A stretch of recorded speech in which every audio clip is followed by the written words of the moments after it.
ரொம்ப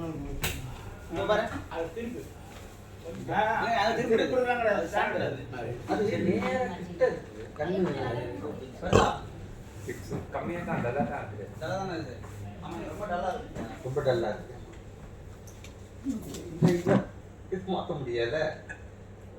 ஏன்னா நான் சிலதெல்லாம் படிச்சு சொல்ல வேண்டியிருக்கும். அந்த லைட்ல வந்து இதை படிக்கவே முடியல.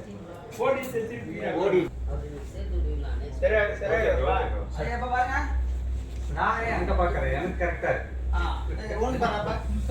உங்களுக்கு சரியா இருக்கான்னு பாக்குறேன். இனிமே தொடர்ந்து வருவாரா?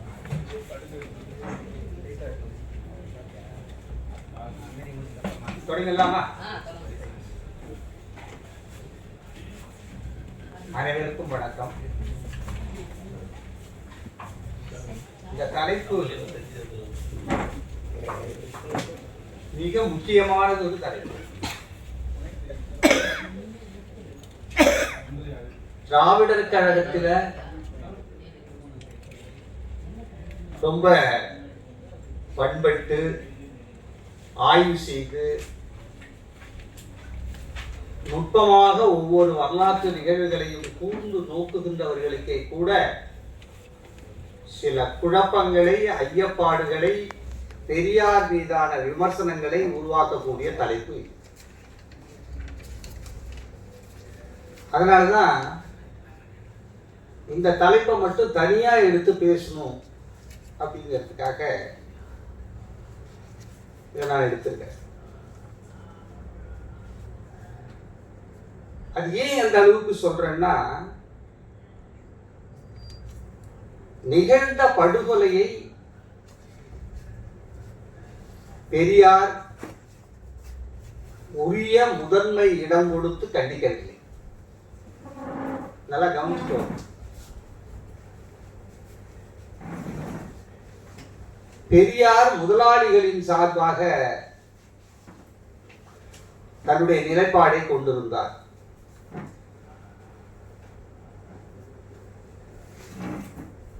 தொழிலாளர்களுடைய விரோத போக்கை அவர் கடைபிடித்தார்.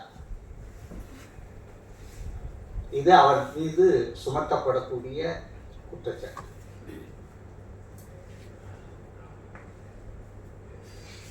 அதுக்கு என்ன அவர்கள் எடுத்துக்கொள்கிறார்கள் என்று சொன்னால், அந்த சூழல் பெரியார் மீது ஒரு சந்தேக கண்ணை காட்டுவதாக அமைவது அவர்களுக்கு ஒரு சாதகமான ஒரு சூழ்நிலை. இரண்டாவது, அந்த ஆண்டு விடுதலை, அதை எடுத்து நீங்க பார்த்தீங்கன்னா, ஐயா எழுதிய தலையங்கம் ஒரு 10 வரி அளவுக்கு இருக்கும். ஏன் அதை வந்து ரொம்ப விரிவா பெரியார் கட்டிக்கல? நேரடியா அந்த படுகொலையை பற்றி பேசாமல் அப்படி சுற்றி வளைச்சு எதையோ தொடர்புபடுத்தி அதை சொல்றாரு.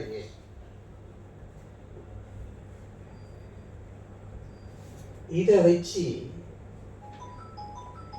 இது யாருக்குமே என்ன தோணும்னு கேட்டா, அது பெரியார் மீதான ஒரு ஐயப்பாட்டை அது ஏற்படும். இன்னைக்கு ஒண்ணும் இல்லாத விஷயத்திலே இருந்தா அரசியல்ல என்ன செய்யறான்னா, அக்க போரா பேசி மக்களை ஏமாத்தான். இன்னைக்கு நடந்துட்டு இருக்கு. கடந்த 2 ஆண்டுகளா இந்த நிகழ்வு நடந்துட்டு இருக்கு. சொல்றது அத்தனையும் அயோக்கியத்தனமானது, சொல்றது அனைத்தும் பொய்யானது, சொல்றது அனைத்தும் உண்மைக்கு மாறானது. அப்படி இருந்தும் அதை ஊடக வெளிச்சத்தை பயன்படுத்தி, சொல்லுகின்ற டெக்னிக்கை பயன்படுத்தி, சூழலை பயன்படுத்தி அதை உண்மை போல காட்ட முயற்சிக்கிறார்கள். அது வெற்றியும் பெற்றிருக்கிறார். இதுதான் எதிரிகள் எப்பவுமே கையாளுற யுக்தி.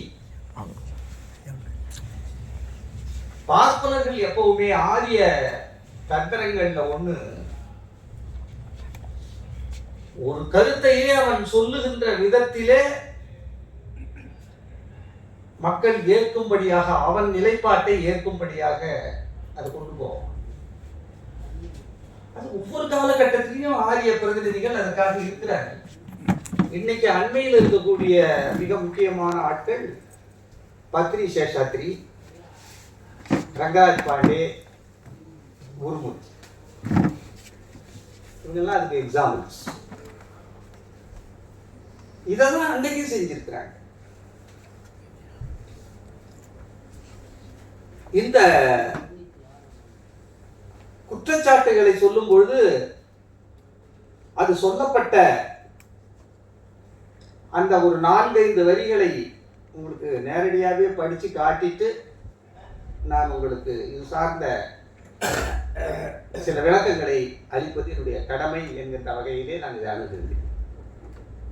முன்னாடி சொன்னது போலே நன்றாக ஆய்வு செய்கின்றவர்களுக்கே குழப்பத்தை ஏற்படுத்தக்கூடிய ஒரு குற்றச்சாட்டு. அப்படி இருக்கிற போது அது உண்மை என்ன? அப்ப ஒருவரை தெரிந்து கொள்ள வேண்டும், ஒருவரை புரிந்து கொள்ள வேண்டும் என்று சொன்னால் சூழல்கள் எல்லாத்தையும் அனலைஸ் பண்ணணும்.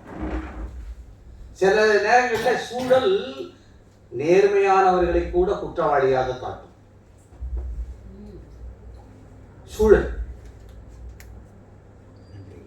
ஆகையினாலே என்ன சூழல், என்ன நிலை, பெரியாருடைய கருத்துகள் என்ன, அவருடைய நிலைப்பாடு என்னன்னா எல்லாவற்றையும் அந்த ஏதோ 2 விஷயங்களை எடுத்து வச்சுட்டு பார்க்கணும். என்ன சொல்றாங்க அவங்க, நல்லா கவனிங்க. 1968 டிசம்பர் 25ஆம் தேதி தஞ்சாவூர் ஜில்லா நாகப்பட்டினம் தாலுக் அங்க இருக்கக்கூடிய வெண்மணி கிராமத்தில், கீழ் வெண்மணி கிராமத்தில் கிசான்களிடையே நடந்த மோதல்களில் தீ வைப்பு சம்பந்தம் காரணமாக, கிசான்னா விவசாயிகள், 42 பேர் உயிருடன் வெந்து மாண்டனர். இவர்கள் அனைவரும் இடதுசாரி கிசான் குடும்பத்தை சேர்ந்தவர்கள். யார் செய்தி? எப்ப நடந்திருக்கு? 1968. யாரு சிஎம்? அறிஞர் அண்ணா அவர்கள். இந்த நேரத்துல இந்த கொலை நிகழ்த்தப்பட்டிருக்கிறது. ஆனா அதுல செய்திகள் கூட எப்படி அந்த பதிகிறாங்க அப்படின்னு சொன்னா, இது விடுதலையில பதிஞ்சது இல்லை. அந்த செய்தி வந்ததை நாம படிக்கிறோம். அந்த நேரத்துல இது ஒரு நூல்ல பதியப்பட்ட செய்தி. அதுல என்ன சொல்றாங்க பாருங்க, 42 பேர் உயிருடன் வெந்து மாண்டனர். இந்த ஸ்டேட்மெண்ட் நல்ல கவனிங்க. ஐயோ, வீட்டில் உட்கார்ந்து இருக்கிற போது தச்சை எல்லாத்தையும் பிடிச்சிக்கிட்ட மாதிரி அதுல இவன் வெந்து செத்துட்டாங்கிற மாதிரி கொண்டு போறான் பாரு. செய்தி பதிவு. கொளுத்தப்பட்டான், உயிரோடு கொளுத்தப்பட்டார்கள். அது சொல்லல. ஆக்டிவ் வாய்ஸ் பேஸ் வாய்ஸ் இருக்குல்ல இங்கிலீஷ்ல, தமிழ்ல செய்வினை செயற்பாட்டு வினை இருக்குல்ல. பாருங்க. அடுத்தது அது சார்ந்து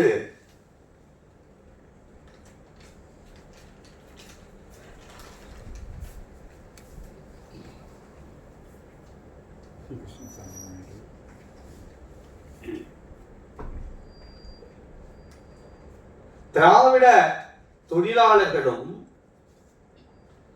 பண்ணையார்களும் நட்பும் நல்லுறவும் நம்பிக்கையும் கூட்டு பொறுப்பும் ஏற்படுத்தி பலாத்காரம் இல்லாமல் சலுகைகளை பெறுவது என்பது பெரியாரின் நிலைப்பாடாக உள்ளது. இது பெரியாரை பற்றி ஆய்வு செய்து சொல்லக்கூடிய ஆய்வாளர்களுடைய கணிப்பு. இந்த 2ஐயும் வச்சுக்கணும். எதுக்கு இது 2ஐயும் நான் உங்களுக்கு சொல்றேன்னா, இது 2ம் தான் உங்களுக்கு திறவுகோல். பெரியாருடைய நிலைப்பாடு என்ன, அவர் ஏன் இதை போயிட்டு அவ்வளவு முக்கியத்துவம் கொடுக்கல அப்படிங்கிறதுக்கு அது பின்னாடி நான் நிறைய காரணங்களை சொல்ல இருக்கேன். சூழல் பெரியாருடைய நிலைப்பாடு என்னன்னா, திராவிட தொழிலாளர்களும் பண்ணையாளர்களும் நட்பும் நல்லுறவும் நம்பிக்கையும் கூட்டு பொறுப்பும் கொண்டு பலாத்காரம் இல்லாமல் சலுகைகளை பெறுவது அப்படின்னா நில முதலாளிகளுக்கும் தொழிலாளிகளுக்கும் மோதலை உருவாக்கி பிரச்சனைகளை ஏற்படுத்தி பலாத்கார வழியிலே கூலியை பெறுவது என்பதை விட அவருடைய அந்த இரு தரப்பினருக்கும் ஒரு நல்லுறவின் மூலமாக ஒரு இணக்கத்தின் மூலமாக இவர்களுக்கு தேவையானை பெறுவது என்பது அது எந்த காலகட்டம் அங்க நீங்க பார்க்கலாம் 1968 அன்றைய சூழ்நிலையில இது சரியாக இருக்கும் என்பது தந்தை பெரியாருடைய நிலைப்பாடு. அப்ப பெரியாருடைய நிலைப்பாடு என்னன்னா தொழிலாளிகளும் முதலாளிகளும் மோதிக்கொள்ளக்கூடாது,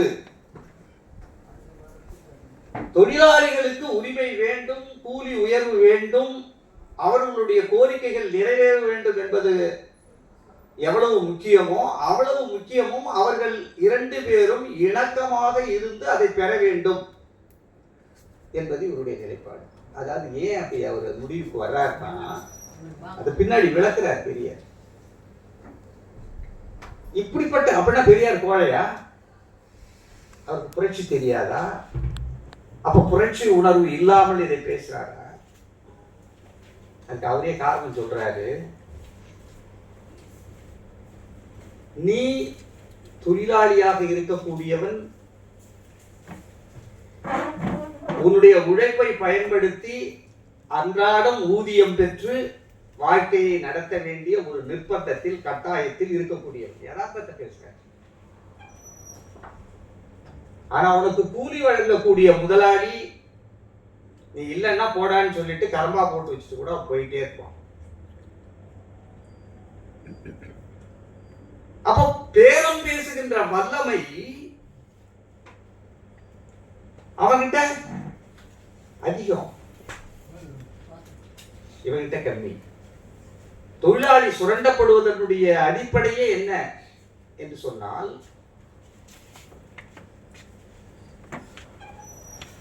இவர்களுக்கு பேரம் பேசுகின்ற ஆற்றல் கம்மி. காரணம் இவர்கள் அந்த சொற்ப வருவாயை வைத்து வாழ்க்கையை நடத்தக்கூடியவர். அதனால அவர் என்ன கடைபிடிக்கிறார்னா ரெண்டு பேருக்குள்ள ஒரு முரண்பாட்டு நிலையை முதல்ல புரிஞ்சுக்கணும்.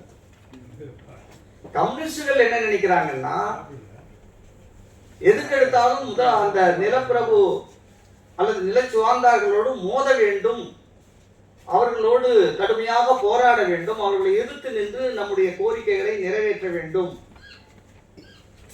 என்கின்ற நோக்கத்தை அவர்கள் கொண்டிருக்கிறார்கள். அப்ப பெரியார் என்ன முரண்படுறாரு அப்படிங்கிறது இந்த இடத்துல நீங்க மைனூட்டா ஒரு கருத்தை பார்க்கணும். கம்யூனிஸ்டுகள் தொழிலாளர்களுக்கு கூலி கிடைக்க வேண்டும் என்று நினைக்கிறார்கள். அதற்கு அவர்கள் கையில் எடுக்கக்கூடிய ஆயுதம் போராட்டம், எதிர்ப்பு, வன்முறை. பெரியார் அந்த இடத்துல முரண்படுறார். ஏன் முரண்படுறார் அப்படிங்கிறத முதல்ல தெரியும். பெரியாருடைய நோக்கம் கூலி பெறுவது அல்ல. அவர் உண்மையான கம்யூனிஸ்ட். நீங்க நல்லா புரிஞ்சுக்கணும். பெரியார் உண்மையான கம்யூனிஸ்ட், உண்மையான பொது உடைமைவாதி. இவெல்லாம் ட்ரேட் யூனியன். நான் தான் சொல்லியிருக்கேன். நான் ஒரு தடவை அழகாக கணிச்சு சொல்லிருக்கேன். Indian communist are not a political party, it's only trade union. அவன் கூலிக்கு மாரடிக்கிறவனை தவிர வர்க்க போரை எடுத்து பாட்டாளி வர்க்க சர்வாதிகாரத்தை அல்லது பாட்டாளி வர்க்க ஆதிக்கத்தை அல்லது பாட்டாளி வர்க்க ஆளுமையை கொண்டு வருகின்ற நோக்கு உடையவர்கள் அல்ல. ஆனா பெரியார் அந்த நோக்கு உடையவர் அல்ல. இந்த தற்காலிகமா அறிவிப்பு சொல்லிடுறான் பாருங்க, அந்த வேலை கம்யூனிஸ்ட் அணுகுமுறை. பெரியார் அரிப்புக்கு சொல்லிய விரும்பல் நிரந்தர தீர்வு. அப்ப இந்த இடத்துல நீங்க நல்லா புரிஞ்சு பார்த்துக்கணும். முதலாளிகளாலே 42 பேர் படுகொலை செய்யப்படுகிறார்கள், எரித்து ஒரு பக்கம். இதை பெரியார் வன்மையாக கண்டித்து அறிக்கை விடவில்லை. இவர் முதலாளிகளுக்கு சார்பாக இருந்தார் என்பது இவர் மீது சுமத்தப்படக்கூடிய குற்றச்சாட்டு. இந்த ரெண்டையும் அப்படியே பார்க்காம கம்யூனிஸ்டுகள் அந்த நிகழ்வு நடக்கிறதுக்கு காரணமாக இருந்த கம்யூனிஸ்டுகள் யார், அவர்களுடைய இலக்கு என்ன, அணுகுமுறை என்ன, அதே நேரத்தில் இந்த பக்கத்துல பெரியாருடைய இலக்கு என்ன, அணுகுமுறை என்ன அப்படி பார்க்கிற போது பெரியார் என்பது அவர் தற்காலிகமாக, நல்ல கவனிங்க, இதான் முக்கியம், தற்காலிகமாக விவசாய தொழிலாளர்களுக்கு கூலி கிடைக்க வேண்டும் என்பதை கொள்கை உடையவராக அவர் இல்லை. அவர் நம்முடைய தொழிற்சங்கத்தை கட்டமைக்கிற, திராவிட தொழிற்சங்கத்தை கட்டமைக்கின்ற பொழுதே தொழிலாளர்கள் பங்குதாரர்களாக ஆக வேண்டும் என்பதை இவர் இலக்காக கொண்டிருக்கிறார். இந்த வேறுபாடெல்லாம் நல்லா கவனிக்கணும். ஒரு தொழிலாளி இன்னைக்கு உழைச்சா கூலி பெற்றுட்டு போறது மட்டும் இல்லடா, அதெல்லாம் கம்யூனிசம். அதெல்லாம் ஒரு தொழிலாளிக்கு செய்யக்கூடிய நியாயம், தீர்வு. அவங்களுக்கு என்ன செய்யணும்னு பெரியார் சொல்றார். அவரும் அந்த உற்பத்தியிலே பங்குதாரனாக இருக்க வேண்டும், பங்கு பெறணும். வெறும் கூலி வாங்கிட்டு போறோம் இல்லை, அதுக்கு முயற்சி பண்ணணும். இன்னைக்கு 2 ரூபா கொடுக்குறாங்கன்னா 2.5 ரூபாயா வாங்கி கொடுக்கறது அல்ல தீர்வு. கூலி உயர்வு அல்ல தீர்வு அப்படின்னு சொல்லும் பொழுது கொஞ்சம் நல்லா கவனிக்கணும். நீங்க சில செய்திகளை சொல்றேன், முக்கியமான செய்திகளாக தான் நீங்க நோட் பண்ணிக்கீங்க. அந்த பெரியாருடைய நிலைப்பாட்டை விளக்கக்கூடிய ஒரு 10 செய்திகள் வரும்.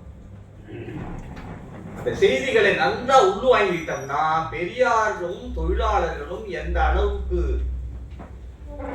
ஒரு தொடர்பில் கொள்கையில் இருந்தார்கள் என்பது உங்களுக்கு விளங்கும். திராவிட விவசாய தொழிலாளர் கழகத்தை 1952 தொடங்கினார். யார்? பெரியார். திராவிடர் கழக மத்திய செயற்குழு திராவிட விவசாய தொழிலாளர் கழக அமைப்பின் நோக்கங்களாக 13 கருத்துக்களை ஏற்றுக்கொண்டது. இந்த 13 விஷயங்களும் தெரிஞ்சுக்கிட்டா பெரியாரை பத்தி விமர்சிக்கிறவனுக்கு அப்பதான் அருகதை இருக்குன்னு அர்த்தம். தெரியாம பேசுறான்னா அவன் அடிமுட்டாள்னு பேரு.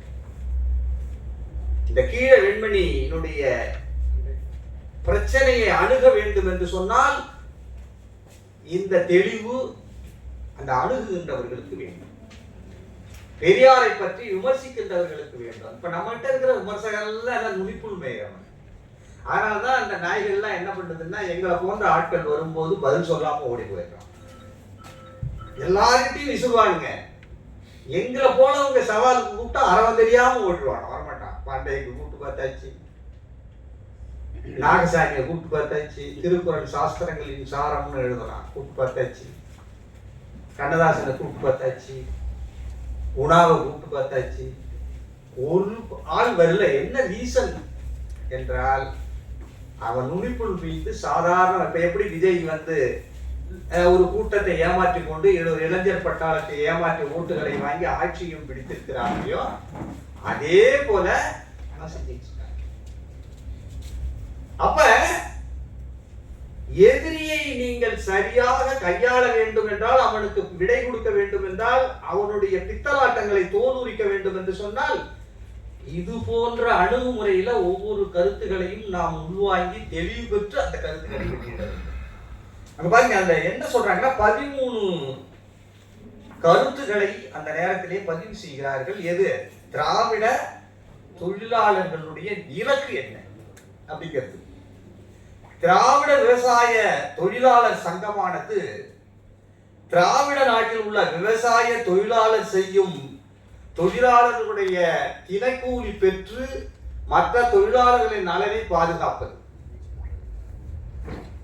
அவங்க உழைக்கிறாங்க, கூலி பெறுறாங்க, அந்த கூலியை பெற்று அவர்களுடைய நலனை பாதுகாக்க வேண்டும் என்பது தலையாய நோக்கு. ஏன்னா அன்னன்னைக்கு கூலி கிடைக்கணும், அந்த அந்த விஷயத்துல நாங்க இல்லைன்னு சொல்லலை. அது ஒரு நோக்கு, அது ஒரு இலக்கு. எந்த ஒரு தொழிற்சங்கமா இருந்தாலும் ஊதியத்தை பற்றி பேசும், கூலியை பற்றி பேசும். அதை நான் இங்க ஏற்றுக்கிறோம். திராவிட விவசாய தொழிலாளர்களின் வாழ்க்கை தரத்தை உயர்த்தி அவர்களை நல்வாழ்வு வாழ்வு செய்த ஸ்டாண்டர்ட் ஆஃப் லிவிங். இதெல்லாம் இன்னைக்கு கூலி வாங்கி கொடுத்துட்டு போறதில்ல, அவனுடைய வாழ்க்கை தரத்தை பற்றி அக்கறைப்படணும். அவனும் மனுஷன், அவனுக்கும் குடும்பம் இருக்கு, அவனும் என்னைக்கும் கூலி வேலை செஞ்சுட்டே போயிடக்கூடாது, அவனும் சமுதாயத்துல உயர்நிலைக்கு வரணும் அப்படின்னு அவனுடைய வாழ்க்கை தரம்னா இருக்கின்ற இருப்பிடம், உண்ணுகின்ற உணவு, உடுத்துகின்ற உடை, அவன் சமுதாயத்திலே பெறக்கூடிய அங்கீகாரம், இதெல்லாம் மாற்றி அமைக்கணும். இங்கதான் கம்யூனிஸ்டுக்கும் பெரியாருக்கும் உள்ள வேறுபாடு. கூலி மட்டும் வாங்குறத நோக்கம் உடையவர் அல்ல பெரியார். அடுத்தது திராவிட தொழிலாளர்களுக்கு வசிக்க சொந்த வீட்டு வசதி செய்து கொடுப்பது. கலைஞர் போட்டார் இல்லையா ஹவுசிங் போர்டு, இதெல்லாம் அப்பவே பெரியார் சிந்திச்சிருக்கிறார். குடிசை மாற்று வாரியம் எல்லாம் இது கலைஞர் வந்தாருன்னா பெரியாருடைய தாக்கம், அவருடைய சிந்தனைகள் அன்றைக்கு ஏறினதுதான் ஒண்ணு வெளிப்படுது. பெரியார்கிட்ட வளர்ந்தவங்க நீங்க என்ன தூக்கி போட்டாலும் அந்த ரூட்ல தான் போவாங்க. ஏன்னா அப்படி ஏறிடுது, அது நல்ல மைண்ட்ல பதிஞ்சிடுது. அதனாலதான் கலைஞருடைய ஒவ்வொரு அணுகுமுறையும் நீங்க எடுத்துட்டு பாத்தீங்கன்னா அதுக்கு பின்னாடி போய் பார்த்தீங்கன்னா பெரியாருடைய பின்னணி, அந்த கோட்பாடுகள், கொள்கைகள் எல்லாமே. அப்ப அவங்களுக்கு என்ன பண்ணணும்? சொந்த வீட்டு வசதி செய்து கொடுக்கணும். திராவிட தொழிலாளர்களின் பிள்ளைகளுக்கு கல்வி வசதி செய்து கொடுக்கணும். தொழிலாளர்களை காப்பது பாட்டில்ல, தொழிலாளர்களுடைய வாரிசுகளுக்கு வாழ்க்கை உத்தரவாதத்தை உண்டு பண்ணணும். அதுக்கு அவர் மெயினா என்ன கொடுக்க சொல்றாரு பாருங்க. தொழிலாளர்களுக்கு அவங்க பிள்ளைக்கு நல்ல முறையில திரும்பவும் கூலி வேலைக்கு போக சொல்லி சம்பளம் வாங்கி கொடுக்கணும்னு அவர் சொல்ல, அந்த குழந்தைங்களுக்கு என்ன வேணும்னு சொல்றாரு? கல்வி. ஏன் கல்வி கொடுக்க சொல்றாரு? ஒப்பந்தான் கூலி வேலை இருக்கான்னா நீயாவது படிச்சுட்டு நல்ல நிலைக்கு வா. அப்ப தொழிலாளருடைய பிள்ளைகளுக்கு கல்வி வசதியை செய்து கொடுக்க வேண்டும். அடுத்த 5வது இலக்கு. அடுத்தது திராவிட தொழிலாளர்களின் பொருளாதார நிலையை உயர்த்தி நல்ல ஒழுக்கமும் கண்ணியமான வாழ்க்கை தரத்தை செய்ய. வெறும் கூலி வாங்கி கொடுத்துட்டு போறதோடு இல்லை, அவங்களுடைய வாழ்க்கை தரம், அவங்களுடைய சுயமரியாதை, அவருடைய சமுதாய நிலையிலே அவங்களுக்கு ஒரு அங்கீகாரம். நாங்கெல்லாம் சின்ன வயசுல இருக்கும் போதே எங்க கண்ணாலே பார்த்திருக்கிறோம் தொழிலாளர்களுடைய நிலை என்னன்றது எங்களுக்கு தெரியும். நீங்கெல்லாம் இங்க எங்களை ஒத்தவங்க சில பேர் பார்த்திருப்பாங்க, நாங்க ரெண்டையும் பார்த்துட்டோம். 1953 நான் பிறந்தேன்னா 1960களில் என்ன நடந்ததுன்னு எனக்கு தெரியும். 6-7 வயசுல நாங்க எல்லாத்தையும் பார்த்துட்டோம். தாழ்த்தப்பட்ட சமுதாயத்து மக்கள் மனிதர்களாகவே மதிக்கப்படாததை நான் என் கண் முன்னாலே பார்த்திருக்கிறேன். நிலை. அப்ப பேண்டட் லேபர் உண்டு. ஒரு தொழிலாளியை இந்த தேதியிலிருந்து இந்த தேதி வரையிலே எனக்கு இவன் வேலை செய்ய வேண்டும், இவ்வளவு நெல் கொடுப்பேன் அப்படின்னு பாண்டட். நான் பார்த்திருக்கேன். அப்படி இருக்கிற போது அவன் சரியா வேலை செய்யலைன்னா அடிக்கிற உரிமை, அடிச்சதே நான் கண்ணால பார்த்திருக்கிறேன்.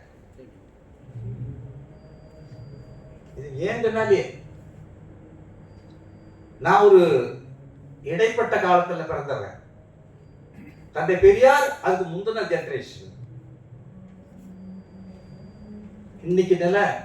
அப்ப அப்படிப்பட்ட சூழ்நிலைகள் இருக்கிற போது பெரியார் வெறும் கூலியை பற்றி மட்டும் அவர் நினைக்கல. அவர் என்ன நினைக்கிறார்னா,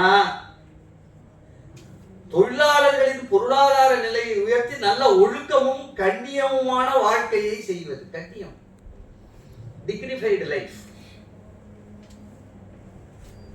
ஏதோ வயிற்று நிரப்பிட்டு போனா போதுங்கிறது இல்லை. சில பேர் இருப்பான், நீ என்ன வேணாலும் சொல்லிட்டு போய் வயிறு தஞ்சா போதும்னு போகும். இல்லை, என்ற சுயமரியாதை இயக்கம் இல்ல. உணர்வு என்ன, இவருடைய உணர்வு என்ன, அந்த கோணத்தில் அணுகிறேன். அதான் கம்யூனிஸ்டுகளுக்கும் நமக்கும் உள்ள வேறுபாடு. அவர்கள் கூலியை மட்டும் பேசுவார்கள், நாம் சுயமரியாதையும் சேர்த்து பேசுவோம். ரெண்டு பேருக்கு உள்ள வேறுபாடு அதுதான். திராவிட தொழிலாளர்களுக்கும் அவர்கள் வேலை செய்யும் பண்ணையார், விலாசாரர், முதலாளிகள், எஜமானர்கள் ஆகியோருக்கும் நட்பும் நல்லுறவும் நம்பிக்கையும் கூட்டு பொறுப்பும் இருக்கும்படியா. அதுதான் இந்த இடத்துலதான் வேறுபடும். அவன் முதலாளி, அவன்கிட்ட சொத்து இருக்கு, அவன் தான் எப்படி இருந்தாலும் நம்ம எல்லாமே இருக்கு, அவன்கிட்ட போய் வேலை செஞ்சுதான் நீ வாழணுங்கிற போது நீ ஒரே ஐடியா போய் அந்த டைம் ரெண்டு பேருக்குள்ள ஒரு இணக்கத்தை கெடுத்துக்காத. ஒரு சுமூகமான நிலையிலே வன்முறை இல்லாமல் இணக்கமான முறையிலே பேசி தீர்வு கண்டு உங்களுடைய பிரச்சனைகளை நீங்கள் தீர்த்துக் கொள்ளுங்கள். இதுதான். இப்ப இன்னைக்கு பெரியார் இருந்தா அந்த கருத்தை கூட மாத்திருப்பாரு. அந்தந்த சூழ்நிலைகள் அப்ப இருக்க அன்னைய நிலைக்கு ஏற்ப அவர் சொல்றார். அப்புறமெல்லாம் நிறைய எல்லாம் வருது, லேண்ட் சீலிங் வருது, தொழிலாளர்களை பாதுகாப்பதற்கான சட்டங்கள் வருது, என்னவோலாம் அப்புறம் சட்ட திருத்தங்கள். இப்போ ஏற்கனவே நாம் எல்லாமே உடனே அத்தனை உரிமைகளும் நம்ம மக்களுக்கு உடனே கிடைச்சிடல. இதெல்லாம் படிப்படியாக தான் கிடைக்குது. இப்போ எங்க காலத்துல எல்லாருக்கும் படிக்கிற உரிமை கிடைச்சது, எங்க அப்பா காலத்துல எல்லாருக்கும் படிக்கிற உரிமை கிடைச்சதானே? கிடைக்கல. வழிவிட இருந்துதானே? இல்லை. அப்ப அந்த கால சூழ்நிலைக்கு ஏற்ப பெரியார் அழுகிற பிரச்சனையை கிளப்பி விட்டுட்டு போயிடலாம். நாளைக்கு அவன் சாப்பாட்டுக்கு நீ கூட நின்று செய்யணும் இல்லையா? அதைத்தான் அவர் சொல்றாரு. நீ போராட வேணாம், கோரிக்கை எழுப்ப வேணாம்னு சொல்ற. இணக்கமா இருந்துருக்கு. உங்கள்கிட்ட ஒரு நல்லுறவை வச்சுக்கீங்க, இணக்கமான முறையை பேசி தீருங்கள். அப்ப அங்கதான் என்ன பண்றாரு, இந்த கீழ வெண்மணியினுடைய நிலை ஏன் வந்தது, வெறுப்புலதான் அவரு அந்த நிலைப்பாட்டை எடுக்கிறார். இந்த பிரச்சனையை இந்த அளவுக்கு கொண்டுட்டு போகணுமா? ஒரு தொழிலாளியை ஒரு முதலாளி எரிச்சு கொள்ற அளவுக்கு இந்த பிரச்சனையை கொண்டு போகணுமா? இப்ப 42 பேர் இறந்து போனாங்கன்னா அது கம்யூனிஸ்ட் அன்னைக்கு அந்த கம்யூனிஸ்டுகாரர்கள் அதுக்கு கொடுத்த அந்த அந்த குடும்பங்களுக்கு கொடுத்த தீர்வு என்ன? பார்க்கணும் இல்ல. அதே வேற மாதிரியே அணுகக்கூடாதுங்கிறது தான் பெரியாருடைய நிலைப்பாடு. அப்ப 42 பேர் செத்து போனதுனால கூலி பிரச்சனையே தீர்ந்து போச்சு தமிழ்நாட்டில். அப்புறம் திரும்ப இருக்கதானே செய்யுது. அதுக்கு பிறகு எவ்வளவு பிரச்சனைகள் இந்த தமிழ்நாடு பார்த்துருக்குது. அதுதான் பெரியார் கேட்கிறார். யதார்த்தம் என்ன? யதார்த்தத்தோடு ஒட்டிப்போம் அப்படிங்கிறார். திராவிட விவசாய தொழிலாளர்களின் நித்திய வாழ்வுக்கு வேண்டிய எல்லா சாதனங்களும் கூட்டுறவு ஸ்தாபனம் மூலம் மலிவாக நல்லதாகவும் கிடைக்கும்படி செய்ய வேண்டும். இப்ப நாம கொண்டு வர்றது அவெல்லாம் அப்பவே ஸ்கீம் போட்டு சொல்லிருக்காரு. தொழிலாளர்கள்னா அவங்க நலனை பாதுகாப்பதற்கு கூட்டுறவு அங்காடிகளை ஏற்படுத்து, அதுல நியாயமா தரமா பொருட்களை அவனுக்கு கிடைக்கும்படி செய்யும். இப்ப நம்ம நியாய விலை கடை கொண்டு வரோம்ல, இதுக்கெல்லாம் முன்னோடி யாரு அப்படிங்கிறத நீங்க அப்படி கொண்டு லிங்க் விட்டு பார்த்தீங்கன்னா தெரியும். அப்ப எப்படிலாம் சிந்திச்சிருக்காரு பெரியார். அதனால அவங்களுக்கு இதெல்லாம் கிடைக்கும்படி செய்ய வேண்டும். தஞ்சை, திருச்சி ஜில்லாவை பொறுத்தவரை விவசாய கூலி தொழிலாளிகள் தாழ்த்தப்பட்டவர்களாக கருதப்படுவதாலும் அவர்களின் தனிப்பட்டவர்களாக ஆக்கப்பட்டிருப்பதாலும் அவர்களை மற்ற மக்களோடு சரிசமமான சமுதாய நிலையில் வாழும்படி செய்வது. யதார்த்தத்தை சொல்ற.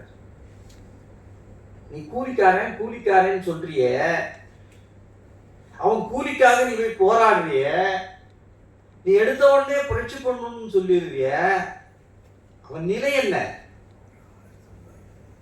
அதான் பெரியார் சொல்றாரு. ஊருக்கு புறத்தே தனியா சேரி,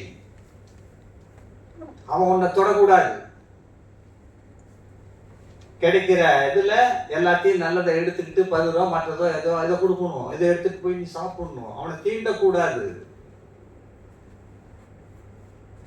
அப்படின்னு அவன் சமுதாய ரீதியா ஒதுக்கி ஓரங்கட்டப்பட்டு அவனுக்கு எந்த ஒரு வாய்ப்பும் கிடைக்காத நிலையில் நீ அவனை போராடு, முதலாளியோட மோது அப்படின்னா இவனுடைய நிலைப்பாடு, இவனுடைய வல்லமையும் இவனுடைய பார்கெனிங் பவரும் ஒன்னா அப்படின்னு கேட்கிற. அப்ப அவன் எப்படிடா இருக்கான்? அவன் ஓரங்கட்டி ஒதுக்கி அவனுக்கு உரிமை இல்லாம அவனை தொடக்கூட கூடாதுன்னு சொல்லி அவனை ஒதுக்கி வச்சுட்டு நீ அவனை கொண்டு போய் அவனோட மோதுன்னு சொன்னா அது எப்படி சாத்தியம்? அப்ப முதல்ல அதை பண்ணு.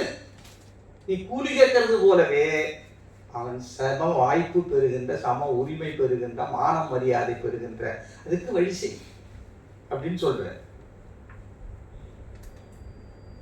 சர்க்கார் புறம்போக்கு தரிசு நிலங்களை விவசாய தொழிலாளர்களுக்கு பட்டா பண்ணி கொடு சொல்லியிருக்காரு. இந்த தாழ்த்தப்பட்ட சமுதாயத்தை சேர்ந்த எவ்வளவு பேருக்கு அவங்க உட்கார்றதுக்கு குந்தறதுக்கு குடிசை இல்லை. அப்ப புறம்போக்கு நிலம் இருக்குல்ல, புறம்போக்குன்னா அரசாங்கம் தானே, அது என்ன பண்ண அவனுக்கு பட்டா பண்ணி கொடு. அதுதான் இப்ப பின்னாடி எல்லாம் வருது. இந்த காலத்துல கூட திரு பட்டா கொடுத்தேன், 3 லட்சம் பட்டா கொடுத்தேன் அப்படிங்கிறதுலாம் இது பெரியார் காட்டிய வழி. அப்ப எப்படிலாம் அணுகிறா இருப்பாரு. அதான் நோய் நாடி, நோயின் முதல் நாடின்னு பேரு. அவன் நோயை மட்டும் நாடுறாள், பெரியார் நோயின் முதல் நாடுறாள். அதனால்தான் 2 பேருக்குள்ள முரண் வருது. கூடுமான வரை அப்புறம் அது ரிப்போர்ட்டை பத்தி போறாங்க, அது விட்டுடலாம். பாட்டாளி மக்கள் இழித்தன்மையும் ஏழ்மையும் நீக்க மக்களாக வாழ செய்ய வேண்டும். அரசியல் கட்சிகள் வலையில் சிக்கப்படாமல் அவர்களை மீட்க வேண்டும். எவ்வளவு அழகா சொல்றாரு. இப்ப மாணவர்கள் பள்ளிக்கூடத்தில் படிக்கிற மாணவர்களையே அரசியல் வலையில சிக்க வைக்க பார்க்கிறாங்க. பெரியார் என்ன சொல்றார்? நீ தொழிலாளியையே அரசியல்ல சிக்க வைக்காதேங்கிற.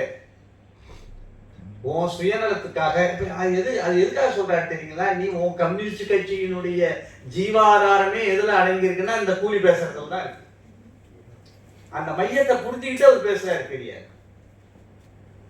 நீ அரசியல் நடத்துறதுக்காக வேண்டி அவனை பயன்படுத்தாதே. அவன் வாழ்வாதாரத்தை, அவன் வாழ்க்கை தரத்தை, அவனுடைய சுயமரியாதையை, அவன் பிள்ளைகளுக்கான எதிர்காலத்தை பெறுகின்ற வகையில் அந்த தொழிலாளிகளுக்கான ஒரு தீர்வை நீ காண வேண்டும் என்று தீர்மானம் போடுற. அது மாத்திரம் இல்ல, இன்னும் ஒண்ணு சொன்னீங்கன்னா கேட்டீங்கன்னா நீங்க வியப்படைவீங்க.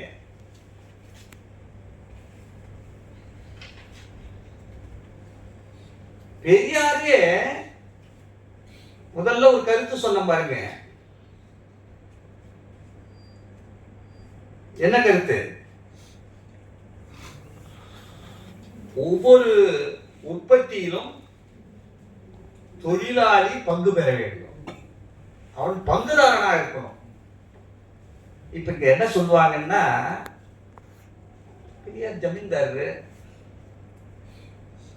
இவர் மிராஸ்தார், அவங்க அப்பா பெரிய லேண்ட்லார்டு, பெரிய பிசினஸ்காரரு. இவர் யாரோட இருப்பாரு? பணக்காரங்களோட தான், பணக்காரங்களோட தான், முதலாளிகளோட தான் இவரு இருப்பாரு. அப்படின்னு பாக்குறவங்க சொல்லுவான், இதை எப்படி இப்ப விஜய் சொல்ற மாதிரி தான். இந்த கருத்தை சொன்னா உடனே சாதாரண ஒரு சராசரி மனுஷன் நினைப்பான், ஆமா அப்படிதான் நினைப்பான். பெரியார் அப்படிதான் இருப்பாரு. அவர் மிராஸ்தாருக்கு தானே ஆதரவா இருப்பாரு. அப்பதான் என்ன சொல்றாரு பெரியார்? நானே என்னுடைய நிறுவனங்களிலே, என்னுடைய இதிலே நான் இதை பங்குதாரர்களாக அவருக்கு பண்ணியிருக்கேன் அப்படிங்கிறத அவரு ஷெட்யூல் போட்டு காட்டுறார். என்ன ஷெட்யூல்னா அது குறிச்சு வச்சு அந்த டக்குன்னு கண்ணில் கிடைக்கல. இத்தனை % எனக்கு. அது எப்படி சொல்றாரு? நான் போட்ட முதலுக்கு ஒரு பங்கு, ஒரு 5-6 பங்கா பிரிச்சு, நான் முதல் போடுறேன்ல முதலாளி இல்லையா, அதனால எனக்கு ஒரு பங்கு, அதை நடத்துறேன் இல்லையா அதுக்கு ஒரு பங்கு, அப்புறம் அந்த இடங்கள் போக்குவரத்துக்கு இல்ல அந்த செலவுகள் மற்றது அதுக்கு ஒரு பங்கு, அப்புறம் ஒரு பங்கு தொழிலாளி. அவன் வெறும் கூலி மட்டும் இல்ல, கிடைக்கிற லாபத்துல இந்த அடிப்படையில பிரிச்சு இந்த உற்பத்திக்கு காரணமாக இருந்து உழைக்கக்கூடியவனுக்கும் ஒரு பங்கு, எப்படி முதல் போடுகின்றவனுக்கும் அந்த தொழிலை நடத்துகின்ற எனக்கும் உரிமை இருக்கோ அந்த அதே போல அந்த உற்பத்தியை பெருக்கி கொடுக்கிறவனுக்கும் உரிமை இருக்கு. அவன்கிட்ட வெறும் கூலியை மட்டும் கொடுத்துட்டு அவனை ஒதுக்காத, அவனுக்கு அந்த உற்பத்தியின் உரிய பங்கை கொடு, நான் கொடுத்திருக்கிறேன் அதே மாதிரி கொடுங்க. பெரியார் தன்னுடைய அமைப்புல நிறுவனத்துல அது கொடுத்துக்கிறார், சிந்திக்கிறார். இதுல இருக்கு பதிவு. அப்ப இது ஒரு கோணத்துல நின்று பார்க்கணும். நீங்க ஏன் பெரியார் அந்த கீழே வெண்மணி பிரச்சனையில அப்படியே பொங்கி எழுந்து ஏன் கலாட்டா பண்ணல, ஏன் ஒரு 5-6 பக்கம் விடுதலையில கட்டுரை எழுதல, நெருப்பு இருக்கு. அதாவது அடிப்படையை ஆராயாமல் மூலத்தை கண்டுணராமல் அந்த சிக்கலுக்கு எது மூலாதாரம், அந்த சிக்கலுக்கு எது காரணம் அதை கண்டுபிடிக்காமல் வெறும் கூலியை முன்னிறுத்தி தொழிலாளியும் முதலாளியும் மோத விட்டு பிரச்சனைகளை உண்டு பண்ணா அது சரியா அப்படின்னு கேட்கிறார். இந்த நேரத்துல இன்னும் ஒரு விஷயத்தை நீங்க தெரிஞ்சுக்கணும். இந்த அரசியல் பத்தி பேசினார்ல, அரசியல் அவங்களை சம்மந்தப்படுத்த கூடாதுன்னு காரணம். அப்ப அந்த நேரத்துல காங்கிரஸே வன்மையா கண்டிக்கிறார். காமராஜரை ஆதரிச்சாலும் கூட காங்கிரசுடைய நிலைப்பாட்டை பெரியார், நான் சொல்றதெல்லாம் ஒண்ணுக்கு ஒண்ணு லிங்க் கொடுத்து பாத்தீங்கன்னா தான் பெரியாருடைய நிலைப்பாடு எவ்வளவு நியாயமானதுன்னு தெரியும். அவர் என்ன நினைக்கிறாருன்னா, தந்தை பெரியார் அவர்கள் அரசியல் படுத்தக்கூடாது, அவங்கள அரசியல்ல கொண்டு மாட்ட விட்டு அவங்க எல்லாம் பண்ணாதேங்கிறதுக்கு இந்த நிகழ்ச்சி நடந்து காங்கிரஸ்காரன் சவால் விடுறான். அந்த சவால்ல இதுல வருது. என்ன சவால்னா, நீ எங்களுக்கு ஒத்துழைக்கலன்னா எங்க இதுல சேரலன்னா அத்தனை பேரும் பூண்டோட பொறுத்திடுவேண்டான்னு முன்கூட்டியே சொல்லியிருக்கான். சொன்னவன் யாருன்னா காங்கிரஸோட தொடர்புடன் தான் சொல்லியிருக்கான். சேலஞ்ச். அப்ப இது வெறும் கூலி பிரச்சனையோடு நிக்கிற விஷயம் இல்ல. இதனுடைய தொடர்பு எங்க போகுது? அரசியல்ல போகுது.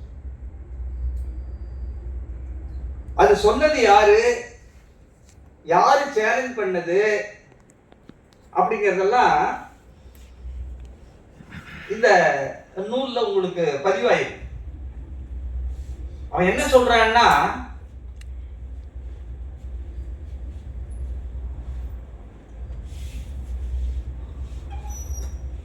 விவசாய தொழிலாளர்கள் அனைவருமே அன்றாட கூலிகள். இவர்களை போராட்டம், சண்டை, வேலை செய்ய மறுத்தல் என்று இறக்குவதால் எந்த பாதிப்பும் இல்லை.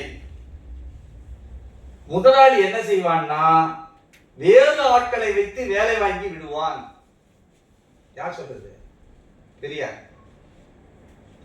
அல்லது கூலியை கொஞ்சம் ஏற்று கொடுத்து பொருள்களின் விலையை கூட்டிக் கொள்வான். நீ கூலி தானே கேட்கிற, இந்த பத்திக்க அதை என்ன பண்ணுவான், விலைவாசியில ஏற்றிட்டு அது மறுபடியும் இந்த கூலி வாங்கி அவனுக்கு பிரயோஜனம் இல்லைன்னா பொருள் அதிகப்படியான காசை கொடுத்துதான் அவன் வாங்குற மாதிரி வரும். அப்ப இப்படி வரும்பொழுது நீ என்ன செய்யணும்னா, இதுல வாங்கி என்னடா பிரயோஜனம்? அப்ப நீ என்ன செய்யணும்னா, அவனுக்கு நியாயமான இந்த கருத்தோட அங்க சொன்னார் இல்லையா, அந்த 13 தீர்மானம் போட்டாங்களா, அதுல கொண்டு போய் தொடர்புபடுத்தி பாருங்க, அப்ப புரியும். அவனுக்கு நியாயமான தரமான பொருள்களை கொடுன்னு சொன்னார் பாருங்க, அப்ப பாருங்க. அது இதெல்லாம் ஒப்பிட்டு பார்க்கணும். அவர் ஒவ்வொரு விஷயத்திலையும் ஒரு கருத்துக்களை அவர் சொல்றார்.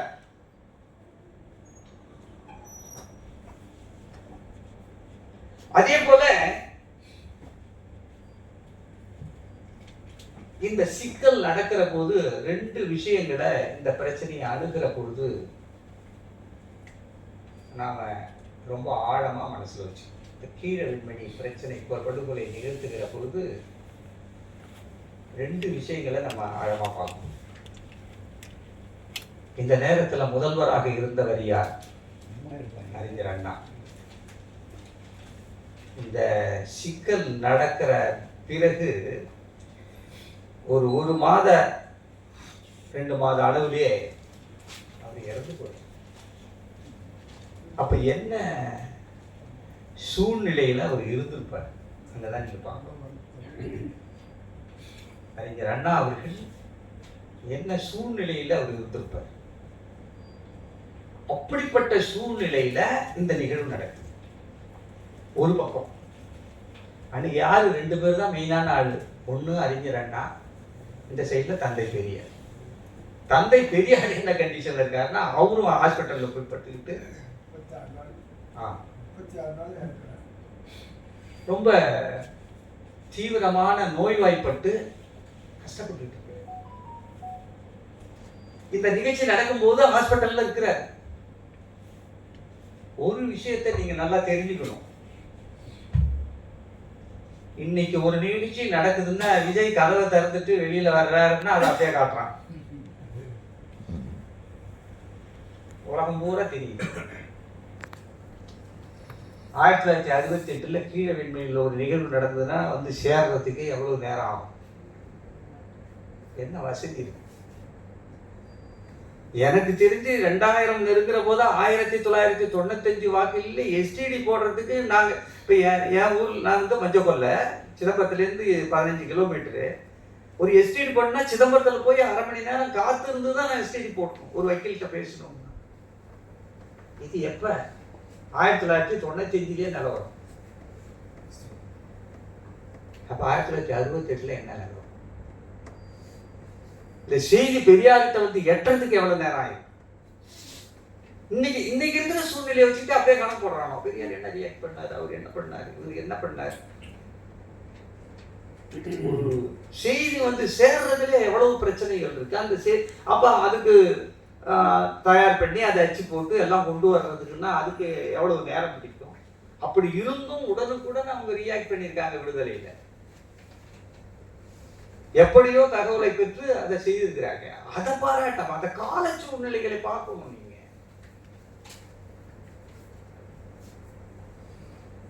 இப்ப பாருங்க, ஒரு பக்கத்துல பெரியார் உடல் நல குறைவுல அவரால் எதுவுமே செயல்பட முடியாத அளவுக்கு உடல் பாதிச்சு போயிட்டு கிடக்கிறார். இது ஏன் எழுந்து குதிக்கலன்னு கேட்கிறான். 42 பேர் இறந்ததுக்கு இவர் என்ன ஏன் ஆடல அப்படின்னா, அவர் வயசுல அவரால் என்ன செய்ய முடியுமோ அதான் செஞ்சிருக்கிறாரு. அதை ரியாக்ட் பண்ணியிருக்கிறாரு. அதே போல அறிஞர் அண்ணா அவர்கள் அந்த உண்மையெல்லாம் தெரிஞ்சா இப்படி எல்லாம் பழி சொல்றவனும் ரொம்ப வெட்கப்பட வேண்டி வரும். அவ்வளவு இறக்கும் தருவாயில் இருக்கிற பொழுது என்ன செய்கிறார் அறிஞர் அண்ணா? கம்யூனிஸ்டுக்காரங்க கோரிக்கை கொடுக்குறாங்க. இந்த மாதிரி நடந்து போச்சு, நீங்க உடனடியா இதை வந்து ஆய்வு பண்ணி விசாரணை எல்லாம் பண்ணணும் அப்படின்னு சொன்ன உடனே தன்னுடைய உடல் நலத்தையும் ஒரு பொருட்படுத்தாம உடனே கலைஞரை கூப்பிடுறாரு. யாரை கூப்பிடுறாரு பாருங்க, அங்கதான் நீங்க பார்க்கணும். சட்ட அமைச்சர் சே மாதவன். அப்ப அவர் தான் சட்டம். அப்பெல்லாம் 9 மந்திரி தான், எனக்கு நல்லா தெரியும். 67ல 9 மந்திரி. கோவிந்தசாமி விவசாய மந்திரி. கலைஞரை கூப்பிடுற, நீங்களும் மாதவனும் போய் நேரடியா பாருங்க, விசாரிங்க என்ன நடந்தது, ஏது நடந்ததுன்னு பார்த்து எனக்கு அறிக்கை கொடுங்க. சட்டப்படியா நடவடிக்கை எடுங்க. அந்த ஏழை கூலி தொழிலாளர்களுக்கு உரிய நியாயத்தை கிடைக்கும்படி செய்யுங்க. அது யார் குற்றவாளியோ அவங்களுக்கு கடுமையான தண்டனைக்கு ஏற்பாடு பண்ணுங்க அப்படின்னு யார் செய்யுது? அறிஞர் அண்ணா. இதுல உங்களுக்கு தெரியணுங்கிறதுக்காகவே ஒரு பகுதியை நான் வந்து உங்களுக்கு எடுத்து சொல்ல விரும்புகிறேன். அறிஞர் அண்ணாவை பத்தி நாம புரிஞ்சுக்கணும் இந்த செய்தியில. ஏன்னா அவர் தானே சிஎம். என்ன பெரியார் பேர்ல குற்றச்சாட்டு வச்சுட்டானோ தெரியுங்களா? இவர் அண்ணாதுரையை சப்போர்ட் பண்றதுக்காக இதை அப்படியே கண்டுக்காம விட்டாரு. யாரு? பெரியார். இது அண்ணாத்தை வந்து திருச்சியில் போய் சந்தித்த உடனே அவங்களாம் ஒன்றாயிட்டாங்கல்ல, ஒன்றானதுனால அவரை காப்பாற்றுறாரு. அதனால தான் கீழடிமணி பிரச்சனையை அப்படியே விட்டாரு. இதெல்லாம் பண்ணல. அப்படி வந்த பிறகும் திராவிட முன்னேற்ற கழகத்தை அவர் எதிர்த்திருக்கிறார். காமராஜரை வந்து அவங்களுக்கு சப்போர்ட் பண்ணா காங்கிரஸுக்கெல்லாம் நிறைய சப்போர்ட் பண்ணி பேசியிருக்கிறார். அந்த அந்த ஸ்டேட்மெண்ட்லாம் இதுல இருக்கு, பதிவுகள்லாம் இருக்கு. பெரியாரே சொல்றார், அவங்க எல்லாம் ஆட்சிக்கு வந்துட்டாங்க, எல்லாம் பண்ணிட்டாங்கன்னா பூராவும் நான் எல்லாத்தையுமே ஏற்றுக்க முடியாது. அவங்கள இன்னமும் அந்த பஜனை பாடுற வேலையெல்லாம் நிறைய பண்ணிட்டு இருக்காங்க, அதெல்லாம் மாற்றிக்கணும் அப்படிங்கிற சொல்லும்போது இந்த கண்ணகிக்கு சிலை வைக்கிறது, இது நடக்கிறது, இதாயா அவங்களுக்கு இப்போ வேலை, இதெல்லாம் பண்ணிட்டு உட்காந்துருக்கீங்க. அது உலகத்தை நடத்துறதுலேயே உடன்பாடு இல்லை. அப்ப திராவிட முன்னேற்ற கழகம் ஆக்கப்பூர்வமான காரியங்களில் ஈடுபட வேண்டுமே தவிர உணர்வுபூர்வமான காரியங்களில் ஈடுபட்டு தன்னுடைய ஆட்சி காலத்தை வீணடிக்க கூடாது என்ற அறிவுபூர்வமான எதிர்ப்பை அவர் காட்டியிருக்கிறார். திராவிட முன்னேற்ற கழகத்தை கண்ணை மூடிட்டு அவர் ஆதரிக்கல. அப்ப அறிஞர் அண்ணா அவர்கள் இது மாதிரி எல்லாம் இவங்களெல்லாம் வந்து அந்த பகுதியவே உங்களுக்கு நான் சொல்றேன் பாருங்க. அந்த ஆட்சியில் இருந்தது திமுக. முதலமைச்சராக அண்ணா இருந்தார். அவருடைய வாழ்க்கையின் இறுதி காலம் அது. புற்றுநோய் பாதிப்புக்கு சிகிச்சை அமெரிக்கா சென்று திரும்பிய நேரம் அது. 1968 டிசம்பர் 25 இந்த நிகழ்ச்சி நடக்குது. 1969 பிப்ரவரி 3 அண்ணா இறக்குறார். எப்ப பாருங்க, டிசம்பர்ல இருந்து. எதுக்கு நான் உங்களுக்கு சொல்றேன்னா, எப்படிப்பட்ட ஒரு கிரிட்டிக்கல் சிச்சுவேஷன்ல அவர் இருந்துட்டு இருக்கிறார். இவன் அப்படியே மேம்போக்கா அடிச்சு விடுறானுங்க, அதை பண்ணல இதை பண்ணலன்னு. அந்த சூழ்நிலையில கீவளூருக்கு அருகில் உள்ள வெண்மணி நிகழ்ச்சி குறித்து சட்டம் தன் பணியை செய்திடும். அண்ணா ஸ்டேட்மெண்ட், சட்டம் என்னவோ அதை நான் நிச்சயம் நிறைவேற்றுவேன். இந்த நிகழ்ச்சிகளுக்கு காரணமானவர்கள் அனைவரையும் அடக்கியே தீர்வதற்கு அரசு உறுதி கொண்டிருக்கிறது. இந்த படுகொலைக்கு எவன் காரணமோ அவன் எவ்வளவு பெரிய முதலாளியாக இருந்தாலும் சரி, அவனை அடக்கி ஒடுக்கி சட்டப்படியான தண்டனையை வழங்குவதென்று இந்த அரசு உறுதி கொண்டிருக்கிறது. இந்த செய்தி எதுல வந்திருக்குன்னா விடுதலையிலேயே வந்து அண்ணாவுடைய ஸ்டேட்மெண்ட். அது மாத்திரம் இல்ல, மேலும் அண்ணா சொல்றார், இந்த கோரமான நிகழ்ச்சிகள் குறித்து தஞ்சை மாவட்டம் கீவளூரில் எனக்கு கிடைத்துள்ள செய்திகள் என்னை அதிர்ச்சி அடைய செய்துள்ளன. அந்த உடம்பு பாதிக்கப்பட்ட நிலையிலும் இந்த கீழ வெண்மணியில் நடந்த செய்தி என்னை வெகுவாக பாதித்திருக்கிறது என்று அண்ணா அந்த உடம்பு முழுக்க சொல்லுகிறார். உடனடி நடவடிக்கை எடுக்கப்பட்டுள்ளது. நான் சும்மா இல்லை, உடனே அதுக்கு நான் ஆக்ஷன்ல இறங்கிட்டேன். போலீஸ் இன்ஸ்பெக்டர் ஜெனரல் இந்த நிகழ்ச்சியை நடந்த இடத்துக்கு விரைந்து சென்றுள்ளார். Inspector general அனுப்பிச்சிட்டேன். தஞ்சை மாவட்ட கலெக்டருடனும் அந்த மாவட்ட போலீஸ் தலைமை அதிகாரிகளிடம் தொலைபேசியில் தொடர்பு கொண்டுள்ளேன். இந்த நிகழ்ச்சியில் உயிரிழந்தோர் அனைவரது குடும்பங்களுக்கும் எனது ஆழ்ந்த இரங்கலை தெரிவித்துக் கொள்கிறேன் என்று தன்னுடைய உணர்வுகளையும் வெளிப்படுத்தியிருக்கிறார். திரு கோபாலகிருஷ்ணர் என்ற மிராசு கைது செய்யப்பட்டிருப்பதாக செய்தி கிடைத்தது. மேலும் பலர் கைது செய்யப்படக்கூடும். அது யாரு தெரியுங்களா? கோபாலகிருஷ்ணன், அவர் தான் சூத்திரதாரி. அந்த 42 பேர் எரித்து கொல்லப்பட்டதனுடைய மிராஸ்தார் அவர் வச்சதுதான். அப்ப அவங்க எல்லாரையும் பிடிச்சிட்டேன், அவர் கைது செய்யப்பட்டிருக்கிறார், அதுக்குரிய நடவடிக்கைகளை நான் எடுத்திருக்கிறேன் என்று சொல்றேன். அப்ப ஒரு பக்கத்துல அண்ணா,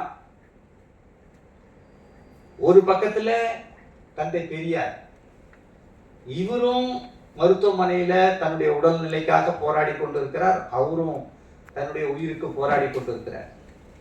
இப்படிப்பட்ட நிலையிலே நடக்கக்கூடிய சூழ்நிலையில் எந்த விதமான ஒரு தொய்வும் இல்லாமல் உடனடி நடவடிக்கைகளே அவங்க ஈடுபட்டு இருக்கிறாங்க. குற்றவாளியை கண்டுபிடிச்சு அரெஸ்ட் பண்றாங்க. என்ன எதிர்பார்க்கிறான்னா, பக்கம் பக்கமா உட்காந்துட்டு பெரியார் ஏன் கட்டுரை எழுதலன்னு எதிர்பார்க்கறான். அதுதான் பெரியார் கேட்கிறாரு, இதுவாடா வேலைன்னு கேட்கிறார். நீ அவனை உசுப்பி விட்டு போராட சொல்லி கூலி வாங்கி தரேன், இப்படி பண்ணி தரேன், இப்படி பண்ணி தரேன்னு இதை பேசுறதுக்கா நீ ட்ரேட் யூனியன் வச்சுட்டு இருக்க? தொழிலாளி என்பது கூலியை பெறுகின்றவன் மட்டுமல்ல, அவன் எதை பெற வேண்டும்? அவனுக்கான உரிமையை பெற வேண்டும். இது எப்படி பெரியாருக்கு இந்த எண்ணங்கள் வந்தது? இதுதான் நீங்க பார்க்கணும். எப்படி பகுத்தறிவு சிந்தனைகளும் மூட நம்பிக்கையை ஒழிக்க வேண்டும் என்பதும் பெரியாருக்கு வந்ததனுடைய ரீசன் என்னன்னா, அவர் பிறந்து வளர்ந்த சூழல். இப்ப நான் அர்த்தமற்ற இந்த மதம் 24 வயசுல எழுதுனேன்னா நான் பிறந்து வளர்ந்த சூழல், இல்லைன்னா எழுதிக்க முடியாது. ஏன்னு கேட்டா, அந்த நூலை எழுதி முடிச்சது 1977. அது வரைக்கும் நான் பெரியார் நூல் ஒண்ணு கூட படிச்சது, பெரியார் பேச்சையும் நான் கேட்டது, பெரியாரை பத்தி எனக்கு எந்த விவரமும் தெரியும். ஆனா அந்த சிந்தனைகள் அவ்வளவும் நான் எல்லாத்தையும் நான் பேசியிருக்கேன், எழுதியிருக்கேன்னா என் குடும்ப சூழ்நிலை. எங்க அப்பா, எங்க தாத்தா, இவங்க எல்லாமே சாஸ்திரங்கள், புராணங்கள் அதெல்லாம் ரொம்ப விற்பனர்கள். பொதுக்கூடா பொழுது முடிஞ்சா என் காலில் இது உழுந்துக்கிட்டே இருக்கும். அப்ப நான் அந்த கேள்விகளை கேட்டு கேட்டு கேட்டு கேட்டு எனக்குள்ள சிந்தனைகள் வளர வளர அப்படியே எனக்கு பின்னாடி நடந்தது பெரியாருக்கு ஒரு 50 ஆண்டுகளுக்கு முன்னாடி நடந்தது. அவங்க குடும்ப சூழ்நிலை, அந்த குடும்பத்துல நடக்கக்கூடிய சடங்குகள், சடங்காச்சாரங்கள், பார்ப்பனர்களுக்கு கொடுக்கக்கூடிய முக்கியத்துவம், அவர் படிக்கிற போது அங்க இருக்கக்கூடிய பிள்ளைகள், தாழ்த்தப்பட்டவர்கள் நடத்தப்படக்கூடிய விதம், இதெல்லாம் பார்க்கிற போது அவருக்கு அந்த பிரச்சனை வருது. பெரியார் ஏதோ நாடகம் ஆடிட்டு அரசியலுக்கு வந்தவர் இல்லை. அவர் வாழ்க்கையிலே பட்டு பட்டு உணர்ந்து உணர்ந்து ஒவ்வொரு உண்மைகளையும் அறிந்து அதுக்கு தீர்வு காண வேண்டும் என்று முடிவுக்கு வந்தவர். அவர் எடுத்த உடனே கடவுள் மறுப்பு பேசல. அவரும் படிப்படியா தான் வந்திருக்கிறார். படிப்படியா அப்ப அவருக்கு அந்த குடும்ப சூழல் அவரை உருவாக்குது. அந்த குடும்ப சூழ்நிலையில வளர்ந்து அவர் மூட நம்பிக்கைக்கு எப்படி எதிர்த்து போராடினாரோ அதே போல அடுத்த கட்டமா அவர் ரஷ்யாவுக்கு போறார். ரஷ்யாவுக்கு போய் அந்த பொது உடைமை சித்தாந்தங்கள் இதெல்லாம் படிச்சு பார்க்கிற போது, அந்த புரட்சிகளை பற்றி அவர் அறிகிற பொழுது, அப்பதான் அவர் ரொம்ப எழுச்சி பெறுறார். அந்த எழுச்சியினுடைய விளைவுதான் அவருக்கு எந்த அளவுக்கு சுயமரியாதை என்பது ஒரு நாணயத்தின் ஒரு பக்கமோ, அதே போல பொது உடைமை சமதர்மம் என்பது இன்னொரு பக்கமும். அவர் கேட்டா 2 தான் சொல்லுவார். ஒண்ணு சுயமரியாதை, இன்னொன்னு சமதர்மம். மனிதன் எல்லோருக்கும் சம வாய்ப்பும் சம உரிமையும் சம மரியாதையும் இருக்கணும். அதே போல மனிதன் அறிவுடையவனாக இருக்கணும், மூட நம்பிக்கைக்கு வயப்படக்கூடாது. இந்த 2 ட்ராக்ல தான் அவருடைய அணுகுமுறைகள் எல்லாமே அமையும். இந்த ட்ராக்ல இந்த அணுகுமுறையை வைத்து நீங்கள் பெரியாருடைய இந்த விஷயத்துல தீர்வை நீங்கள் பார்த்தீர்கள் என்று சொன்னால், உங்களுக்கு பெரியார் எந்த வகையிலே இதுல நடந்து கொண்டார் என்ற உண்மை உங்களுக்கு விளங்கும். அப்ப அவர் என்ன செய்யறாருன்னா, காங்கிரஸ்காரர்களை கண்டிக்கிறார், முதலாளிகளை கண்டிக்கிறார். அவர் கண்டிக்காமல்லாம் இல்லை. எந்த முதலாளிகளுக்கும் எந்த காங்கிரஸ்காரரும் அவரு துணையாகவும் போகல. தப்புதான், அந்த நிகழ்ச்சி நடந்தது தப்பு அப்படின்றாரு. அவருக்கு வருத்தம் பூரா யாரோட முரண்படுறாருன்னா கம்யூனிஸ்டுகளோடு முரண்படுறாரு. இந்த விஷயமே என்ன தெரியுங்களா, இந்த சேத்த வாரி பூசுறது, இந்த பிரச்சனைகளை எழுப்புறதுக்கு காரணம் கம்யூனிஸ்டுடைய அணுகுமுறைக்கும் பெரியாருடைய அணுகுமுறைக்கும் வந்த வேறுபாடு. இந்த கீழவெண்மணி பிரச்சனையிலே பெரியார் மீது அவதூறு வீசப்படுவதனுடைய காரணம் இந்த முரண்பாடு தான். எப்பவுமே கம்யூனிஸ்டவாதிகள் இப்பதான் கொஞ்சம் கொஞ்சமா ரியலைசத்துக்கு வராங்க. நான்லாம் சின்ன வயசுல இருக்கிற பொழுது கம்யூனிஸ்ட்காரங்களோட பேசும்போது எனக்கு அவங்களுக்கு நிறைய வாதங்கள் வரும். அப்ப நான் சொன்னேன், அப்பதான் நான் சொன்னேன் இல்லைங்களா, நீங்கெல்லாம் வந்து ட்ரேட் யூனியன் நடத்துறீங்களோடைய கட்சிக்கெல்லாம் லாய்க்கு இல்லையா, உங்களுக்கு சித்தாந்தமே தெரியாதுன்னு சொல்லி பேசுறேன்னு சொன்னால அதெல்லாம் நம்ம பேசுற பேச்சு. என்னுடைய சிறு வயதுல 20-25 வயசுலயே நான் பேசியிருக்கேன். எல்லாம் எங்க ஊர்லயே நான் கம்யூனிஸ்ட் கொடியெல்லாம் ஏற்றிருக்கேன். அதுல எக்கச்சக்கமான பிரச்சனைகள்லாம் வந்திருக்கு. இதுலாம் எல்லா மனுஷனும் ஒரு காலத்துல கம்யூனிஸ்டா இருந்துட்டு தான் வருவோம். ஏன்னா அதுதான் உண்மை.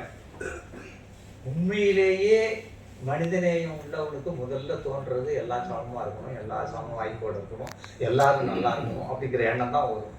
அப்ப அதான கம்யூனிசம். அதுதான் பெரிய கேட்க. அப்ப நீ வெறும் கூலிக்கு போராடுறேன்னு சொல்றியா, அது தப்பு. இந்த முரண்பாடே அதுலதான் வருது. இந்த கீழ் வெண்மணி பிரச்சனை வர்றதுடைய ரீசனே என்ன வருதுன்னா, நீ கூலியை பேசாது. அவர்களுக்குள்ள அடிப்படை என்னென்ன பெற வேண்டி இருக்கு, தேவைகள் என்னென்ன இருக்கு, கோரிக்கைகள் என்ன இருக்கு, அவர்கள் அடைய வேண்டியது என்னென்ன இருக்கு, அதெல்லாம் பத்தி சிந்திக்கணும். ஜாதி அவருக்கு கொண்டு வராரு. என்ன சொல்றாருன்னா, இந்த மதம் கடவுள் தானே அவன் ஜாதிக்கு காரணமா இருக்கு. அப்ப அவனுக்கு விழிப்புணர்ச்சி உண்டு. அப்ப கம்யூனிஸ்ட்காரன் அது ஏன் செய்யலன்னு கேட்கிறாரு. எந்த கம்யூனிஸ்ட்காரனாவது கடவுள் போட்டு மீட்டிங் நடத்தி பார்த்துருக்கீங்க? ஜாதி ஒழிப்புக்கு மீட்டிங் நடத்தி பார்த்துருக்கீங்க? ஏன் செய்யல? யார் செய்யணும்? பெரியாரை விட முன்னாடி யார் போய் செய்யணும்? கம்யூனிஸ்ட்காரன் தான் செய்யணும். ஏன்னா கம்யூனிசத்தினுடைய அடிச்சுவடிய கடவுள் மறுப்பு. அதே போல கம்யூனிஸ்ட் மேனிஃபெஸ்டோ கம்யூனிஸ்ட்காரன் வெளியிட்டான், பெரியார் வெளியிட்டார். கம்யூனிசத்தினுடைய அறிக்கையை பெரியார் தான் வெளியிட்டார். இது எதுக்கு இந்த செய்தியை உங்களுக்கு சொல்ல வர்றேன்னு கேட்டா, அப்ப இவருடைய அந்த பார்வை, பெரியாருடைய பார்வை, நான் சொல்றேன், அண்ணா எல்லாம் கொண்டு வந்து உட்கார வச்சுட்டாரு, திமுக ஆட்சியில் இருக்கு. அப்படி இருந்தாலும் அவர் எதை பத்தி பேசுறாரு பாருங்க. என்ன நீங்க செய்ய வேண்டியதெல்லாம் கல்வி நிலையங்கள்ல கொண்டு வர்றதையோ மற்றதெல்லாம் பாருங்கய்யா. இந்த பழைய பெருமைகள் எல்லாம் பேசிக்கிட்டு அதுல போயிட்டு நீங்க இதெல்லாம் பண்ணிட்டு விரயம் பண்ணாதீங்கன்னு கண்டிச்சிட்டு. அப்ப அந்த கண்டிக்கிறாருன்னா என்ன மீனிங் இருக்கு? அவர் நினைச்சா என்ன பண்ணிக்கலாம், இவரு ஒரு மூலையில உட்காந்து ஜாலரா தட்டிட்டு போயிடலாம். அது அவர் விரும்பல. இப்ப வந்து திராவிட முன்னேற்ற கழகம் ஒரு பக்கத்துல இருக்கு, திராவிடர் கழகம் ஒரு பக்கத்துல இருக்கு. இப்ப கண்ணகி என்ற ஒரு பெண், அவங்க ஓஹோன்னு வயலை கொண்டு போய் உச்சியில வந்து தூக்கி பிடிக்கிறாங்க.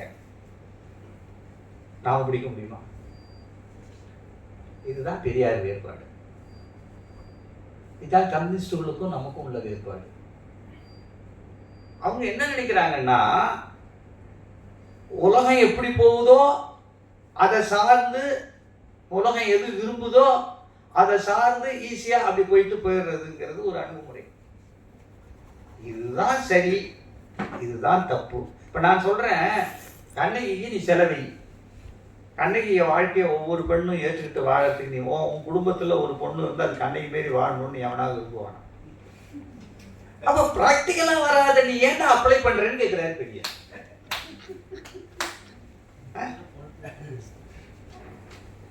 இங்கேருந்து போறான், அங்கே யாரோ நாட்டியம் ஆடிட்டு வர்றேன்னா அவளோட சேர்ந்துட்டு குடும்பம் பண்ணான்.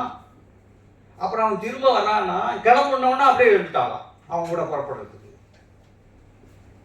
சிலப்பதிகாரத்துல வருது, கணவன் வந்து எழு அப்படின்னு சொன்ன உடனே எழுந்து அவங்க கூட மதுரை கிளம்பிட்டான். ஏன்டா எங்கடா போன, நாள் என்னடா ஆச்சு கேட்கணுமா வேணாமா? அதுதான் பெரியார் கேட்கிறேன். அப்ப இதுக்கு என்னடா சிறப்பு இருக்குன்னு கேட்கிறேன். அவன் சரியான பொம்பளையா இருந்தா என்ன கேட்டிருக்கணும்? எங்கடா அங்க வந்த, நாள் எங்கடா போன? இதுதான் ஏன் சரியான கேள்வி. இது இங்கேருந்து போட்டு காலில் போட்டிருக்க மாணிக்க பரலுக்குள்ள அந்த இதையும் சிலம்பையும் கைட்டு கொடுக்குறேன்னா அப்ப நம்ம எவ்வளவு தூரம் என்கரேஜ் பண்றோம். அப்ப அதாவது ஒரு கருத்தை எடுத்து ஒரு கற்போட வாழ்ந்தான் அப்படின்னா கற்பு அவனுக்கு கிடையாதா? ஆணுக்கு கிடையாதா? இப்ப கண்ணகி கற்போட வாழறதுங்கிறது எந்த அளவுக்கு முக்கியமோ அது ஆணுக்கும் உண்டு, பெண்ணுக்கும் உண்டு. அதே போல அவ உரிமையோடு வாழணும் இல்லையா? அவ வாழவே இல்லையா? கண்ணகி வாழ்ந்தாள? கண்ணகி வரலாற்று படி பார்த்தா கண்ணகி வாழ்ந்துருக்கிறாளா? கல்யாணத்தை பண்ணி விட்டுட்டு போட்டாங்க. அப்புறம் ஆயிடுச்சிட்டு போனான், அந்த பையன் செத்து போயிட்டான், முடிஞ்சு போச்சு. எங்க வாழ்ந்தா? இது என்ன சிறப்பு கண்டன்னு கேட்கிறாரு பெரியார். இந்த காப்பியத்துக்கு எதுக்கு நீ இதெல்லாம் பண்ணிட்டு உட்காந்துருக்க? இதுக்கு எதுக்கு செலவழிச்சுக்கிட்டு உட்காந்துருக்கிற? அதுதான். அப்ப எதுக்கு இதை சுட்டி காட்டுறேன்னு கேட்டீங்கன்னா, கூலி பிரச்சனையிலும் தொழிலாளர் பிரச்சனையிலும் இப்படிதான் அவர் அணுகிறார். எல்லாரும் அணுகிறது. இப்ப ஜென்ரலா ஒருத்தவங்க பாக்குறவங்க அன்னைக்கு அப்படியே ஆவோ அப்படின்னு பேசிட்டு போறது ஒரு ரகம். இப்படி அனலைஸ் பண்ணி இதுதான் என் வாழ்க்கை, இந்த வாழ்க்கையில பெண்ணுன்னா இவன் உரிமையோட இருக்கணும், அவன் வாழணும், இவனுக்கு என்ன ரைட்ஸ் உண்டோ அதே ரைட். உண்மையிலே இதா இருந்தா என்ன பண்ணிருக்கணும்? இந்த பையன் அங்க போன உடனே இவன் சரியான ஒரு ஆம்பளையை வச்சுட்டு இவன் குடும்பம் பண்ணிக்கிட்டே இருக்கணும்.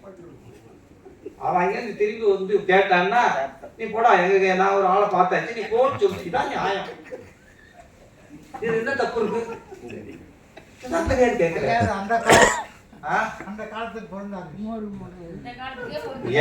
அததாங்க நம்ம சொல்றோம். அந்த காலத்துக்கு பொருந்தாத இந்த காலத்துக்கு கொண்டு வந்து உயர்த்தி பிடிக்கிறது ஏன்? அவன் காலத்துக்கு சரி, அதை இந்த காலத்துக்கு எதுக்கு அப்ளை பண்ற? அதையே இந்த காலத்துக்கு சிறப்பிச்சு சொல்ற ஏன் சார்?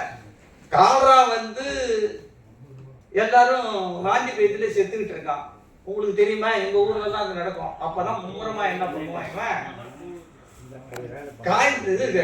காளியாத்தாளுக்கு படையல் போட்டுட்டு வீட்டுக்கு ஒரு கூழ் பானை போகும், எல்லாத்தையும் சேர்த்து. அதான் என் வீட்டுக்கு ஆள்றா, உன் வீட்டுக்கு ஆள்றா, எல்லாம் சேர்ந்து ஊரு பூரா கால்ரா ஓட்டணும்னு கரைச்சி கொடுப்பான் எல்லாருக்கும். இப்ப அதை இன்னைக்கு செய்ய முடியுமா? அந்த காலத்துல செஞ்சான்றது கால்ரா வருதுன்னா சகடை இருந்ததுன்னா சாக ஊத்துறதுன்னு சொல்லுவாங்க. அதெல்லாம் உங்க பக்கத்துல உண்டா என்னன்னு தெரியல.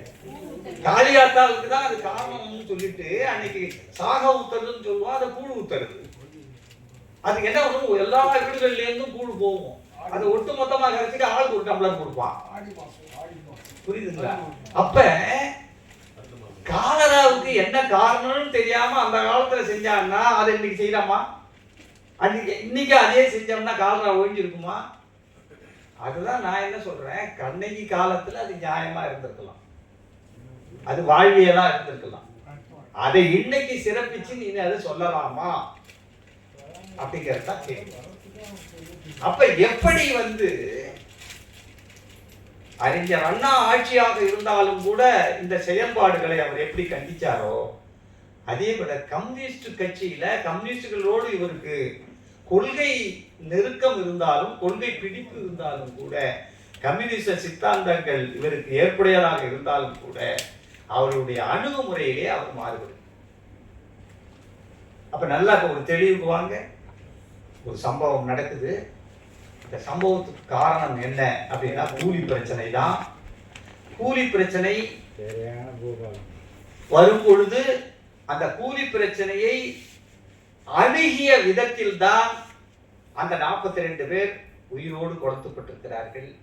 அதை சரியான முறையிலே தீர்வு கண்டிருக்கலாம் என்ற ஒரு மனக்குறையினுடைய வெளிப்பாடு தான் அந்த நேரத்திலே பெரியாருக்கு இருந்த வெறுப்பே தவிர மற்றபடி தொழிலாளர்களுக்கு இவர் வரிஞ்சு கட்டிட்டு போய் நிற்க கூடாதுங்கிறதெல்லாம் இல்லை.